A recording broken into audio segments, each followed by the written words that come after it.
Hello everyone, welcome back with a new topic, consecutive whole number on the number line. In Hindi we can say that क्रमागत पूर्ण संख्याएं एवं संख्या रेखा पर पूर्ण संख्याएं. Firstly we are taking consecutive number यानी क्रमागत पूर्ण संख्याएं.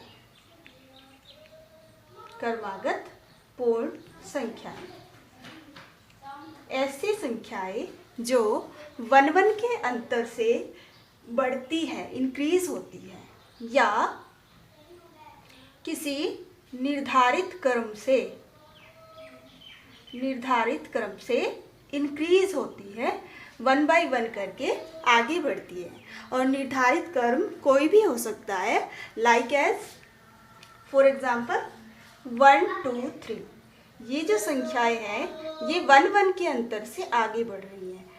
इसी प्रकार अनदर सीरीज आई हैव, ये जो संख्याएं हैं ये 2 2 के अंतर से आगे बढ़ रही हैं. इसी प्रकार से -2 -4 -6 ये संख्याएं -2 के अंतर से आगे बढ़ रही हैं. तो ये सभी कॉन्जिक्यूटिव होल नंबर्स होते हैं, यानी क्रमागत पूर्ण संख्याएं होती हैं. इम्पोर्टेंट पॉइंट जो है यहाँ पर, यदि आपके पास कोई 3 संख्याएं हैं, 3 संख्याओं में से फर्स्ट नंबर आपको दिया हो, पहली जो संख्या है वो आपको दी हो 40 और लास्ट नंबर यानी थर्ड नंबर आपको दिया हो 42, तब आपको निकालना है सेकंड नंबर. सेकंड या मिडिल नंबर जो बीच की संख्या है वो आप फाइंड आउट करेंगे. इस केस में आपको क्या करना होता है कि first number plus third number आपको ऐड करना है और 2 से डिवाइड करना है. इस प्रकार first number is 40 and last number that is third number is 42/2. Add करेंगे 82/2 हो जाएगा. जब आप इसे डिवाइड करेंगे तो डिवाइड करके 2 4 जा 8 एंड 2 1 जा 2, दैट इज 41. और 41 हमारा मिडिल नंबर होगा. जो now we are taking whole number. Whole number ऐसी संख्याएं होती हैं जो 0 से स्टार्ट होती हैं और कभी भी फिनिश नहीं होती है. ओके, ये जो डेफिनेशन है ये हम एक बार पहले भी डिस्कस कर चुके हैं. तो होल नंबर यानी कि पूर्ण संख्याएं ऐसी संख्याएं होती हैं जो 0 से स्टार्ट होकर के अनंत तक जाती हैं, यानी कि होल नंबर्स का कभी भी अंत नहीं होता है. और यही कारण है कि आप सबसे छोटी पूर्ण संख्या निकाल सकते हो.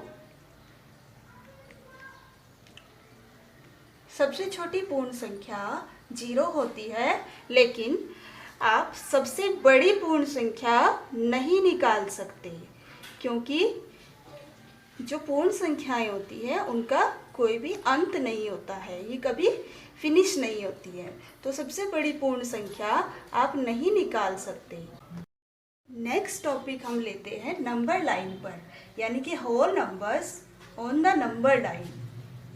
और नंबर लाइन संख्या रेखा पर पूर्ण संख्याओं को किस प्रकार से प्रदर्शित करते हैं. तो हम इस प्रकार से संख्या रेखा लेते हैं जिसमें बीच में 0 होता है और राइट साइड में सभी नंबर प्लस के नंबर होते हैं, जो कि क्या कहलाते हैं, धनात्मक पूर्णांक कहलाते हैं या पॉजिटिव इंटीजर कहलाते हैं. इसी प्रकार लेफ्ट साइड में सभी नंबर माइनस में होते हैं और ये नेगेटिव नंबर्स कहलाते हैं, यानी कि ऋण पूर्णांक या नेगेटिव इंटीजर्स कहलाते हैं. इसी प्रकार हम संख्या रेखा पर जो नंबर्स होते हैं उनको कंपैरिजन कर सकते हैं. जैसे मैंने नंबर लिया -4 और -2, जो भी नंबर हमारे राइट साइड में जाते हैं वो सभी ग्रेटर दैन में आते हैं, और जो लेफ़्ट साइड में चले जाते हैं वो स्मॉलेस्ट हो जाते हैं। तो यहाँ पर -4 यहाँ है और -2 राइट साइड में चला गया और -4 लेफ़्ट साइड में है, तो -4 जो है लेस देन हो जाएगा -2 से। इस प्रकार -2 यहाँ बड़ा है -4 से और -4 छोटा है -2 से। इसी प्रकार से another example we are taking -3 and 2। -3 और 2 में राइट साइड पर जो नंबर है वो 2 है, यानी कि 2 ही बड़ा होगा, और -3 पीछे है तो ये लेफ्ट साइड में चला गया, इसलिए ये स्मॉलेस्ट हो जाएगा देन 2। तो -3 less than 2 and 2 is greater than -3। Further we are taking योग, addition on the number line, on the number line। संख्या रेखा पर योग कैसे कर सकते हैं? एक एग्जाम्पल लेते हैं। 3 + 5 8 को हमें शो करना है संख्या रेखा पर। इस प्रकार से हम नंबरिंग करते हैं और जो भी हमें रिक्वायरमेंट है, जहाँ तक भी रिक्वायरमेंट है, हम नंबर ले लेते हैं 6 7 8। इस प्रकार से अब हमें 3 में 5 ऐड करना है, तो हम 3 से 5 तक जाएंगे, 3 से आगे 5 स्टेप जाएंगे, 1 2 3 4 5, और जहां हम पहुंचेंगे वो हमारा राइट नंबर होगा जो कि हमें ऐड करके मिल रहा है। तो यहाँ पर इस प्रकार आप एडिशन कर सकते हो संख्या रेखा पर। इसी प्रकार से सब्ट्रैक्शन देखेंगे संख्या रेखा पर। इस प्रकार से हम एक नंबर लाइन लेते हैं सेम। अब हमें 5 में से 3 को सब्ट्रैक्ट करना है, यानी हम 5 से चलेंगे और 3 स्टेप्स चलेंगे, 1 2 3। 3 स्टेप हमने इसलिए लिए हैं क्योंकि जिसको हमें 3 को हमें सब्ट्रैक्ट करना है, जिसको हमें सब्ट्रैक्ट करना है उतने ही हमें स्टेप लेने पड़ेंगे अपोजिट साइड में। ओके, तो यहाँ पर जब हम 2 पर पहुँचेंगे और वो हमारा राइट नंबर होगा जो हमें सब्ट्रैक्ट करने के बाद मिल रहा है। तो इस प्रकार आप सब्ट्रैक्शन देख सकते हो संख्या रेखा पर। और भी एग्जांपल्स आप ले सकते हो। अगर आपको 5 में से 4 करना है तो आप 4 स्टेप चलेंगे और आप पहुँच जाएंगे 1 पर। इसी प्रकार से हम देख लेते हैं multiple on the number line, multiply on the number line. Number line पर जो मल्टीप्लिकेशन होता है उसका एग्जाम्पल लेते हैं 2 × 5 = 10। अब इसी प्रकार से नंबर लाइन लेते हैं और 0 1 2 3 4, जहाँ तक भी आपको रिक्वायरमेंट है आप ले सकते हैं, एक आध एक्स्ट्रा भी आप ले सकते हैं। इस तरीके से अब 2 × 5 करना है तो आपको 2 2 का 1 1 स्टेप लेना है, यानी कि 0 से स्टार्ट करते हैं और 2 का एक स्टेप बनाना है इस प्रकार से।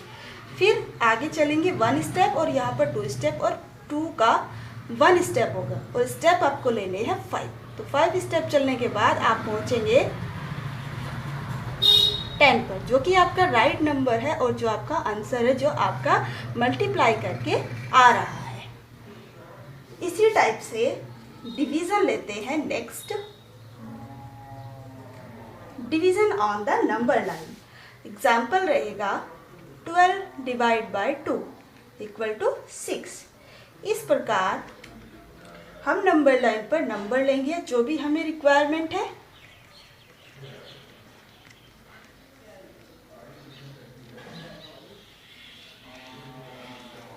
इस प्रकार, और हम देखेंगे यहाँ इस साइड से 2 2 के 1 1 स्टेप सेम तरीके से लेने हैं इस प्रकार से 1 2 3 4 5। और जब आप देखोगे स्टार्टिंग तक जाओगे तो आपके टोटल 6 स्टेप्स होंगे, 1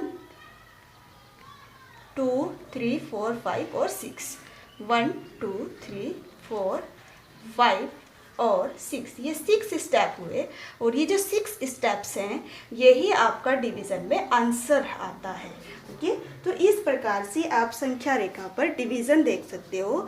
और इसी प्रकार से आप सेम 4 चीज़ें आज हमने देखी है, एडिशन, सब्ट्रैक्शन और मल्टीप्लिकेशन और डिवीज़न। इस प्रकार से आप संख्या रेखा पर जो भी संबंधित क्वेश्चन है आप कर सकते हैं। I hope it is very clear to you. Thank you.